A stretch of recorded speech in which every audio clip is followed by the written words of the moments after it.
क्यों गड़ी है चांद पर दुनिया की नजरें? वहाँ मौजूद ढेरों हीलियम 3 हो सकती है ग्रीन एनर्जी का स्रोत। रूस, अमेरिका, चीन, जापान, यूरोपियन स्पेस एजेंसी सहित पूरी दुनिया ने चांद पर निगाहें गाड़ रखी है। हर कोई चांद पर जाना चाहता है, वहाँ बेस कैंप बनाना चाहता है। भारत भी 14 जुलाई को चंद्रयान 3 भेजा है, जो कि चंद्रमा के साउथ पोल पर लैंड करेगा और वहां से तमाम तरह के साध्य जुटाएगा। पहले भी तमाम मिशन भेजे गए, जिनमें से कुछ सफल रहे तो कुछ असफल।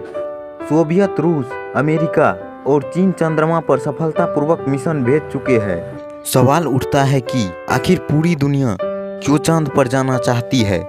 ऐसा कौन सा राज चांद ने अपने अंदर छिपा के रखा है, जिसकी वजह से पूरी दुनिया की निगाहें वहीं पर लगी हुई है? सौरमंडल की उत्पत्ति के बारे में मिलेगी जानकारी। चांद पर पहली बार पैर रखने वाले अपोलो एस्ट्रोनॉट नील आर्मस्ट्रॉन्ग के जूते के निशान के बारे में, जिसके बारे में दावा किया जाता है कि वह अंतरिक्ष से दिखता है।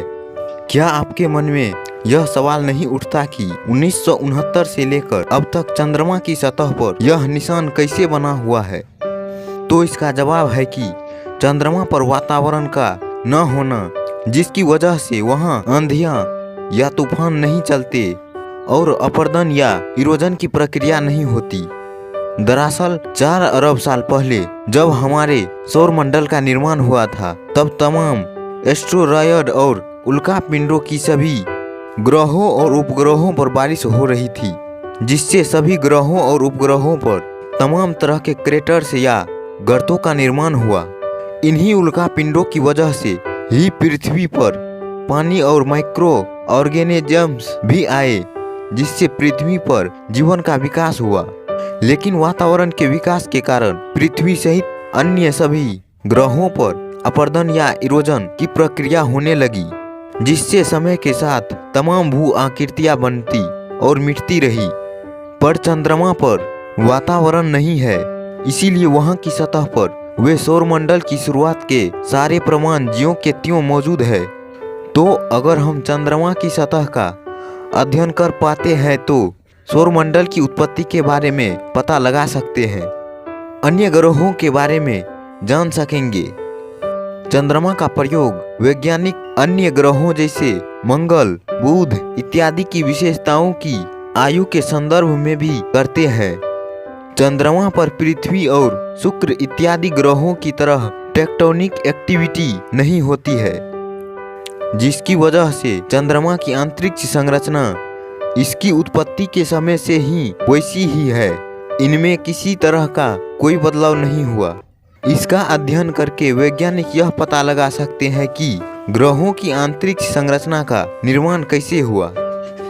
दरअसल चंद्रमा के अध्ययन से वैज्ञानिक यह पता लगाने में सफल होते हैं कि कॉस्मिक रेडिएशन और चंद्रमा जैसे वातावरण विहीन ग्रहों पर छोटे छोटे कणों की बारिश का क्या प्रभाव पड़ता है, और इससे अंतरिक्ष में आगे के मिशन के लिए वैज्ञानिकों को यह समझने में मदद मिलती है कि उन ग्रहों या पिंडों पर जाने के लिए किस तरह की टेक्नोलॉजी का प्रयोग किया जाना चाहिए।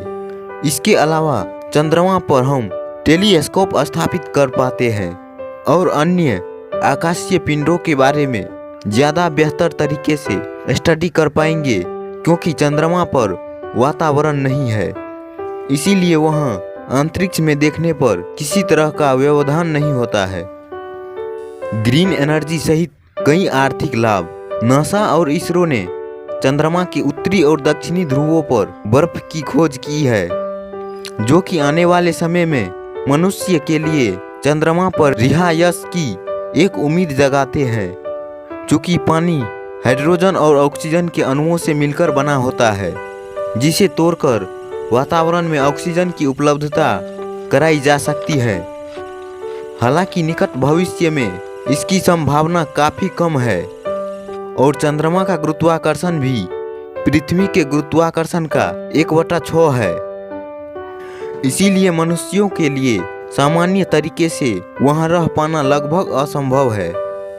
कुछ एक्सपर्ट का ऐसा भी मानना है कि भविष्य में बेहतर तकनीक के विकास के जरिए वहाँ के खनिजों का उपयोग मनुष्य अपने लिए कर सकता है।